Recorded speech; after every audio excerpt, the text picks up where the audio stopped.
राज्यात चाकण भोसरी या औद्योगिक पट्ट्याला नवी ऊर्जा देणाऱ्या तब्बल 49 MSME अर्थात सूक्ष्म लघु उद्योग क्षेत्रातल्या कंपन्यांनी केलेल्या सामंजस्य करारातून 2320 कोटी रुपयांची गुंतवणूक येण्याची अपेक्षा आहे। या गुंतवणुकीमुळे राज्याच्या ग्रोथ इंजिनला MSMEचं इंधन मिळेल असा विश्वास मुख्यमंत्र्यांनी देवेंद्र फडणवीस यांनी व्यक्त केला। मुख्यमंत्र्यांच्या उपस्थितीत आज मुंबईत सह्याद्री अतिथीगृहात या करारांविषयी बैठक झाली। या गुंतवणुकीमुळे राज्यात उत्पादन वाढ होईल, तसंच रोजगाराच्या हजारो संधी निर्माण होतील असंही मुख्यमंत्री म्हणाले।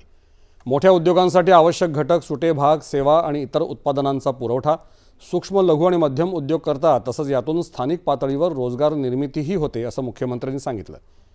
कराराच्या अंमलबजावणीसाठी सर्व 49 MSME उद्योगांना आवश्यक जमीन आणि इतर पायाभूत सुविधा दिल्या जाव्यात असंही मुख्यमंत्र्यांनी सांगितलं।